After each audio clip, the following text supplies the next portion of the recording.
नमस्कार दोस्तों, UGC net insight के यूट्यूब चैनल पे आपका बहुत बहुत स्वागत है। हम मध्यकालीन भारत का अध्ययन कर रहे हैं, जिसके तहत हम दिल्ली सल्तनत की 7वीं क्लास का डिस्कशन करेंगे। इससे पहले हमने 6 वीडियो कंप्लीट कर लिया है, जिसके अंतर्गत पहले की 3 वीडियो में हमने दिल्ली सल्तनत के स्रोतों का अध्ययन किया है, और 5वीं और 6वीं वीडियो में जिसमें हमने चौथी और 5वीं में हमने अरब और तुर्क आक्रमण को डिस्कशन किया है, जबकि 6वीं वीडियो में हमने संपूर्ण दिल्ली सल्तनत के अंतर्गत यानी कि 1206 से और 1526 के बीच में दिल्ली सल्तनत का एक ओवरव्यू हमने देखा था। तो आज ये 7वीं वीडियो के अंतर्गत हम दिल्ली सल्तनत के जो हमने 5 वंशों का पिछले वीडियो में अध्ययन किया था, जिसमें गुलाम वंश था, खिलजी वंश था, तुगलक वंश था, सैयद वंश था और लोदी वंश था, जिनका हमने एक ओवरव्यू आपको दिया था। उसके अंतर्गत आज हम गुलाम वंश का अध्ययन करेंगे। तो चलिए शुरू करते हैं। ये एक हमने मैप दे रखा है, मैंने हर वीडियो के साथ एक मैप ऐड कर दिया ताकि आपको क्षेत्र का आपको पहचान हो सके कि किस एरिया में कौन सा क्षेत्र पड़ता था। तो इससे एक आपको अंदाज़ा चल जाएगा, जिससे आपको फैक्ट तैयार करने में बहुत ज़्यादा परेशानी नहीं होगी और आप रिलेट कर सकेंगे कि हाँ, ये क्षेत्र यहाँ पे था।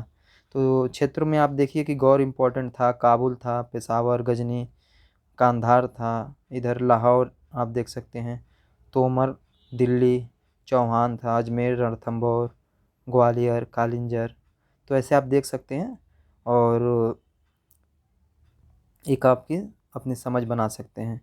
तो चलिए, दिल्ली सल्तनत के अंतर्गत हम जो 5 वंश थे जिनका हमने आपको बताया था, उनके तहत आज पहला वंश गुलाम वंश का अध्ययन करेंगे। तो गुलाम वंश 1206 से 1290 ईस्वी तक रहा, और इसको हम मामलुक वंश भी कहते हैं। मामलुक का अर्थ होता है स्वतंत्र माता पिता से जो उत्पन्न हुए थे दास, उनको मामलुक कहा जाता है। और मामलुक जो शब्द है उसको इतिहासकार हबीबुल्लाह ने सर्वप्रथम दिया था। तो ये इम्पोर्टेंट क्वेश्चन है कि पूछा जा सकता है कि मामलुक शब्द किसने दिया था। तो याद कर लीजिएगा, हबीबुल्लाह ने। ये जो गुलाम वंश या मामलुक वंश था, इसके अंतर्गत 3 वंश आते हैं: कुतुबी वंश, शमसी वंश और बलबनी वंश। कुतुबी वंश यानी 1206 से 1211 ईस्वी तक, शमसी वंश 1211 से 1266 ईस्वी तक, बलबनी वंश 1266 से 1290 ईस्वी तक। कुतुबी वंश के अंतर्गत हम 2 शासक का अध्ययन करते हैं, कुतुबुद्दीन ऐबक का और आराम शाह का। जबकि शमसी वंश जो 1211 से 1266 ईस्वी तक था, उसके अंतर्गत हम 6 सुल्तान को देखते हैं, जिसमें पहला इल्तुतमिश, रुकनुद्दीन फिरोज रजिया, बहराम शाह, अलाउद्दीन मसूद शाह और नासिरुद्दीन महमूद। और ये हमने क्रम में लिखा है। तो यूजीसी नेट में ये थोड़ा सा डीप क्वेश्चन हो जाएगा कि शमसी वंश के अंतर्गत आने वाले इनमें से कौन कौन से सुल्तान हैं, या इनका क्रम सजाने के लिए दे सकता है। तो ये इम्पोर्टेंट है, इनको एक बार देख लीजिएगा। फिर बलबनी वंश आता है, जो 1266 से 1290 ईस्वी तक रहा, और इसके शासक 3 हैं, जिनमें पहला है बलबन, दूसरा है कैकुबाद और तीसरा है कैमूर्स। आगे बढ़ते हैं, इनके बारे में थोड़ा सा कुछ फैक्ट देख लेते हैं। इन तीनों वंश जो यानी कि कुतुबी वंश और शमसी वंश और बलबनी वंश था, इन तीनों वंश का जो संस्थापक थे या सुल्तान थे, पहले गुलाम थे, किंतु सुल्तान बनने से पहले ये दास्ता से मुक्त हो चुके थे। जबकि कुतुबुद्दीन ऐबक जो था, चूँकि 1206 में अचानक मोहम्मद गोरी की मृत्यु हो गई, तो उसके बाद 1208 में जो उसका उत्तराधिकारी था, उससे 1208 ईस्वी में दास्ता पत्र से मुक्ति मिली इसको। तो ये माना जाता है कि ये 1208 में इसको मिला। तो एक ये शासक है जो सुल्तान रहते हुए ही, ये ऐसा शासक है जो सुल्तान की पदवी नहीं धारण किया था, यानी कि जो महमूद गोरी ने इसको सिपह सलार की उपाधि दी थी, उसी नाम से ये शासन किया और ये शासन करता रहा। और जब 1208 में इसको मुक्ति मिल गई, तो तब से ये दास्ता मुक्त हो गया। हम इसका डिस्कशन आगे करेंगे, डिटेल में डिस्कशन करेंगे। मोहम्मद गोरी के बारे में बात करें कि जिसकी कोई संतान नहीं थी और वह बड़ी संख्या में दास रखता था तथा उसको अपना ही पुत्र मानता था। तो जब 1206 में अभी आपको बताया कि जब मोहम्मद गोरी की अचानक मृत्यु हो गई तो लाहौर के स्थानीय नागरिकों ने ऐबक को सत्ता ग्रहण करने के लिए अनुरोध किया था। इस प्रकार से कुतुबुद्दीन ऐबक के बारे में कुछ अध्ययन कर लेते हैं जिनका यूजीसी नेट एग्ज़ाम में बहुत ही इम्पोर्टेंट है। और वीडियो के लास्ट में हमने जैसा आपके पिछले वीडियो में वादा किया था कि हम हर वीडियो के लास्ट में 5 या 6 हिस्टोरियंस और उनके बुक की चर्चा करेंगे, जिसके तहत उनकी व्याख्या करेंगे कि उनमें क्या क्या पूछा गया है। और ये यूजीसी का बहुत ही फेवरेट टॉपिक है और ये ऐसे क्वेश्चन कम से कम 7 से 8 क्वेश्चन आते हैं यूजीसी में, जिनमें हिस्टोरियंस के बुक को मैच करने के लिए या तो दे देगा या पूछेगा कि ये उदाहरण किस बुक से लिया गया है या किसकी व्याख्या करता है। तो उनकी हम लास्ट में 5 या 6 हिस्टोरियंस की जिक्र करेंगे। तो आज हमने ऐड कर दिया है और आगे भी ऐसे कंटिन्यू करते रहेंगे ताकि धीरे धीरे आपका तैयार हो जाए। तो चलिए कुतुबी वंश के अंतर्गत जो 1206 से 1211 तक रहा उसके बारे में डिस्कशन करते हैं। और इसका पहला शासक था कुतुबुद्दीन ऐबक जो 1206 से 1210 ईस्वी तक रहा। इसके परिचय के बारे में देख लेते हैं। तो 3 पॉइंट है मुख्यतः। तो कुतुबुद्दीन ऐबक को प्रारंभ में निसापुरी जो कि फारस में पड़ता था वहाँ के काजी फ़खरुद्दीन, जिनको अब्दुल अज़ीज़ कोकी भी कहा जाता है, उन्होंने ख़रीदा। और जब इनकी मृत्यु हो गई यानी कि अब्दुल अज़ीज़ कोकी की मृत्यु हो गई तो बाद में मोहम्मद गोरी ने गजनी से ऐबक को ख़रीद लिया और आगे चलकर उसे अमीर आखुर यानी अश्वशाला प्रमुख बना दिया उसकी योग्यता को देखते हुए। ऐबक 1192 ईस्वी में यानी तराइन के द्वितीय युद्ध तक भारतीय प्रदेशों का वो सूबेदार बना रहा और 1192 ईस्वी से 1206 ईस्वी तक यानी कि जब तक गोरी की मृत्यु नहीं हो गई तब तक ऐबक जो है गोरी के प्रतिनिधि के तौर पर कार्य किया। और तीसरा पॉइंट है कि 1206 में जब गोरी की अचानक मृत्यु हो गई, ये हमने पीछे डिस्कशन किया है कि मृत्यु हो गई तो लाहौर के स्थानीय नागरिकों ने ऐबक को सत्ता ग्रहण करने का अनुरोध किया। तो ये लाहौर से शासन करना शुरू किया और दिल्ली पर इसने शासन नहीं किया। तो इसलिए इसको संस्थापक दिल्ली सल्तनत का नहीं लेकिन तुर्की शासन का स्थापना माना जाता है दिल्ली सल्तनत के अंतर्गत, लेकिन वास्तविक जो संस्थापक है वो उसको इल्तुतमिश को माना जाता है, जो इसके बाद दिल्ली से शासन करता है और एक सुदृढ़ व्यवस्था की नींव रखता है। उसका हम अगले में वीडियो में चर्चा करेंगे। तो इसकी हम उपाधियों के बारे में चर्चा कर लें अगर, तो इसकी उपाधि कुरान ख्वां की मिली थी, यानी कि कुरान इसको कंठस्थ याद था तो इसलिए इसको कुरान खां की उपाधि मिली थी। फिर इसको हातिम ताई सेकेंड और लाख बख्श मिनहाज उस सिराज ने इसको कहा है, जिसकी चर्चा इसने तबकाते नासरी में की है। तो जो लाख बख्श था यानी कि बहुत ज़्यादा इसको दान उन देने के लिए लाख बख्श कहा गया है, पील बख्श कहा गया है इसको। साथ ही मलिक और सिपाह सलार की जो उपाधि थी वो मोहम्मद गोरी ने दिया था। और अभी आपको हमने बताया कि गोरी के उत्तराधिकारी जो गयासुद्दीन महमूद है ने 1208 में उसे सुल्तान स्वीकार कर लिया, यानी कि जो दास्ता था यानी कि दास्ता से मुक्ति 1208 में ऐबक को मिली। और सबसे इम्पोर्टेंट ये पॉइंट है कि दास्ता का जो मुक्ति पत्र था वो उसके पास है, गयासुद्दीन महमूद के पास है। गयासुद्दीन महमूद के पास से ऐबक को ला करके हसन निजामी दिए थे, यानी वाहक का कार्य हसन निजामी ने किया था।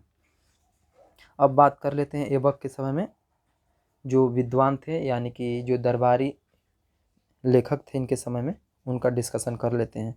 2 थे, यानी कि पहला हसन निजामी थे जिन्होंने ताजुल मासिर की रचना की है। इसके अंतर्गत हसन निजामी ने ऐबक को यानी कुतुबुद्दीन ऐबक को दिरहम एवं दिनार नामक सिक्का चलाने वाला बताया है। इसके अलावा और कोई भी लेखक से हमको या किसी भी प्रकार के स्रोत से हमको जानकारी नहीं मिलती है कि ऐबक ने सिक्का चलाया था।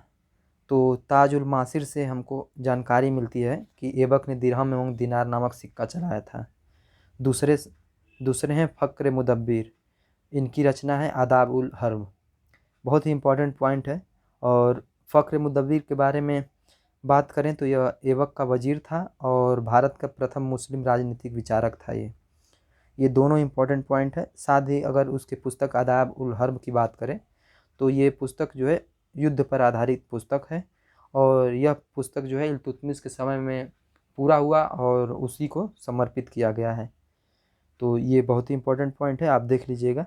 हसन निजामी की पुस्तक ताजुल मासिर है जिसमें ऐबक की दिरहम और दिनार नामक सिक्के चलाने की चर्चा की गई है। और दूसरा फ़क्र मुदब्बिर है जो ऐबक का वजीर भी है और भारत का प्रथम मुस्लिम राजनीतिक विचारक था और उसकी पुस्तक आदाबुल हर्ब थी। अगर स्थापत्य की बात करें तो हमने स्थापत्य की चर्चा स्रोतों के अंतर्गत की है, लेकिन फिर भी यहाँ भी करते चलेंगे तो जिससे आपका रिवीजन हो जाएगा। तो ऐबक ने राय पिथौरा के निकट एक शहर बसाया था जो दिल्ली के 7 शहरों में से प्रथम माना गया है। और दूसरा पॉइंट के अंतर्गत हम देखें तो अजमेर में एक संस्कृत विद्यालय को तोड़ करके 2.5 दिन का झोपड़ा नामक मस्जिद बनवाई थी। जो संस्कृत विद्यालय था उसको पहले चौहान वंश के शासक विग्रहराज चतुर्थ ने बनवाया था, तो उसको इसने कुतुबुद्दीन ऐबक ने तोड़ करके 2.5 दिन का झोपड़ा बनाया था। और इस पर संस्कृत नाटक हरिकेली के कुछ अंश अंकित किए गए हैं, अंक हमको देखने को मिलता है। और तीसरा पॉइंट है कि कुतुब मीनार का नींव रखा जो पर्शियन जामा सियाहपोश मीनार से प्रभावित था। यानी कि कुतुबुद्दीन ऐबक ने कुतुब मीनार की नींव रखी कुतुबुद्दीन बख्तियार काकी की याद में, और वो जो था पर्शियन जामा सियाहपोश जो मीनार थी उससे प्रभावित था। कुव्वतुल इस्लाम मस्जिद बनाई जो पहले जैन मंदिर था, फिर बाद में जैन मंदिर से विष्णु मंदिर में वो बनाया गया। फिर उसके बाद से इसने कुतुबुद्दीन ऐबक ने उसको कुव्वतुल इस्लाम मस्जिद में बनाई थी। यह दिल्ली में तुर्कों की पहली मस्जिद थी, इम्पोर्टेंट पॉइंट है। अगर कुतुबुद्दीन ऐबक की कुछ अन्य महत्वपूर्ण जानकारियों के बारे में देखें तो ऐबक की सबसे बड़ी सफलता यह थी कि उसने गजनी से अपने संबंध को विच्छेद कर भारत को उसके प्रभाव से मुक्त रखा। यही इम्पोर्टेंट चीज़ है कि आगे जो चल करके इल्तुतमिश ने दिल्ली में एक सुदृढ़ व्यवस्था कायम की और दिल्ली सल्तनत का वास्तविक संस्थापक बना। चूँकि इसका कार्यकाल बहुत छोटा था और चीज़ें काफ़ी उस समय बहुत अस्त व्यस्त थी और काफ़ी डाइवर्सिफाई थी, यानी कि उस समय विद्रोह बहुत हो रहे थे और तमाम छोटे छोटे जो अगल बगल के पश्चिमोत्तर जो क्षेत्र थे उनमें विद्रोह उत्पन्न हो रहे थे, तो उस समय इसको समय कम मिल पाया। और लेकिन इतना इसने किया कि गजनी से जो संबंध विच्छेद करके भारत को उस प्रभाव से मुक्त रखा। और 1210 में उसकी मृत्यु हो गई लाहौर में चौगान खेलते समय। यानी कि चौगान एक तरह का पोलो गेम जैसे होता है, तो उसे वहीं लाहौर में ही दफना दिया गया। इस प्रकार से कुतुबुद्दीन ऐबक के बारे में ये इम्पोर्टेंट पॉइंट था। यूजीसी पॉइंट ऑफ व्यू से उसके ये जो पुस्तक है फ़क्र मुदब्बिर की और हसन निजामी की, यहाँ से क्वेश्चन बनने के चांसेस हैं और स्थापत्य से क्वेश्चन बन सकते हैं। इसके अलावा और कोई इम्पोर्टेंट पॉइंट नहीं बनता यूजीसी नेट के दृष्टिकोण से। साथ ही यहाँ पे जो सूबेदार नियुक्त किया गया था 1192 से और 92 से 6 तक उसने गोरी के प्रतिनिधि के तौर पे काम किया, यहाँ से क्वेश्चन बन सकता है। तो इसके अलावा मोहम्मद गोरी माफ़ करिएगा कुतुबुद्दीन ऐबक से यूजीसी नेट के पॉइंट ऑफ व्यू से क्वेश्चन नहीं बनेगा। बेसिकली यहीं हसन निजामी और फ़क्र मुदब्बिर जो है यहाँ से क्वेश्चन बनने के चांसेस हैं और आगे चल कर के इन पुस्तकों में हमें अन्य सुल्तानों या अन्य व्यवस्थाओं की जो जानकारी मिलेगी उस पर क्वेश्चन बन सकता है। आगे हम बात करें तो हाँ, लेकिन पीजीटी और अन्य एग्ज़ामों में वनडे एग्ज़ामों में जो बेसिकली हिस्ट्री से डिपेंडेंट हैं तो और ये जो छोटी छोटी जानकारी दे रखी हैं तो उससे क्वेश्चन बनने के पूरे चांस हैं। लेकिन यूजीसी के पॉइंट ऑफ व्यू से जो 2-3 पॉइंट थे हिस्टोरियंस के वही इम्पोर्टेंट हैं। और आगे बढ़ते हैं। आराम शाह जो इसके मृत्यु पे 1210 में जब वो लाहौर में पोलो खेलते वक्त गिर गया था और उसकी मृत्यु हो गई थी, तो अगला शासक बनता है आराम शाह जो उसका पुत्र था। वो जून 1211 ईस्वी में जूद के मैदान में इल्तुतमिश ने उसको हरा करके स्वयं सुल्तान बैठ जाता है। इस प्रकार से यानी कि ये 8 महीने तक ही शासन किया, केवल दिल्ली, माफ़ करिएगा, लाहौर से। और डॉक्टर आर्नल्ड ने इसके बारे में कहा है कि इल्तुतमिश को दिल्ली के सिंहासन का अपहरणकर्ता कहा है। जो डॉक्टर आर्नल्ड एक हिस्टोरियंस हैं, उन्होंने आराम शाह को जब युद्ध के मैदान में इल्तुतमिश पराजित किया और स्वयं सुल्तान बना, तो उस पर इन्होंने अपनी प्रतिक्रिया दी है। आगे बढ़ते हैं, और जो हमने आपसे वादा किया था कि लास्ट में आपको डिस्कशन करेंगे 5 से 6 बुक की, और उसकी जो उसमें जो विस्तार से चर्चा की दी गई होगी उसकी करेंगे। तो ये यूजीसी के पॉइंट ऑफ व्यू से बहुत ही इम्पोर्टेंट है। और जो पुस्तक है तहकीक हिंद, जो अलबरूनी ने लिखी है, ये मूल रूप से अरबी में लिखी गई है, और इसका हमने स्रोतों के अंतर्गत बहुत ही डिटेल में चर्चा किया हुआ है। अगर आप हमारी पहली वीडियो जो देखेंगे, उसमें साहित्य के अंतर्गत हमने इसको डिस्कशन किया है, और बहुत ही विधिवत क्रमबद्ध तरीके से डिस्कशन किया है, सारे पॉइंटों को डिस्कशन किया है। और इसका अंग्रेजी अनुवाद 1888 ईस्वी में एडवर्ड सचाव द्वारा किया गया था। और हिंदी अनुवाद जो कि उसमें मैंने मेंशन कर रखा है, इस समय मैं लिखना इसमें भूल गया हूँ, वो आप फर्स्ट वीडियो से आप देख लीजिएगा, इसमें हमें दिमाग पे नहीं आ रहा है। और अगर आगे बात करें तो इसमें इन्होंने 11वीं शताब्दी के भारत का वर्णन किया है, सभी अवस्थाओं का, जिसमें राजनीतिक, आर्थिक, सामाजिक सभी प्रकार का इन्होंने इसमें बात किया है। अगली पुस्तक की बात करें तो जो चचनामा थी, ये अज्ञात सैनिक द्वारा मोहम्मद बिन कासिम ने जब देवल पे आक्रमण किया था, उसी समय इसने लिखवाया था। अरबी में ये लिखी गई पुस्तक है। इसका मूल नाम फतहनामा है, और इसका फारसी अनुवाद मोहम्मद अली बिन अबू बकर कूफी द्वारा किया गया था कुबाचा के समय में। इसमें अरबों के सिंध विजय की जानकारी मिलती है। अगली पुस्तक है तारीख़ ताहिरी, जिसको मीर ताहिर मोहम्मद नासियानी ने 1621 में लिखी। इस पुस्तक के तहत सिंध के इतिहास की जानकारी मिलती है, यानी कि तारीख़ ताहिरी, जिसकी रचना मीर ताहिर मोहम्मद नासियानी ने किया, इस पर सिंध के इतिहास की आपको जानकारी मिलती है। अगली पुस्तक है मजहर ए शाहजहानी, जिसके रचनाकार यूसुफ मिराक हैं। इसकी रचना 1634 ईस्वी में हुई है, और इसमें भी सिंध के विजय के इतिहास की जानकारी मिलती है।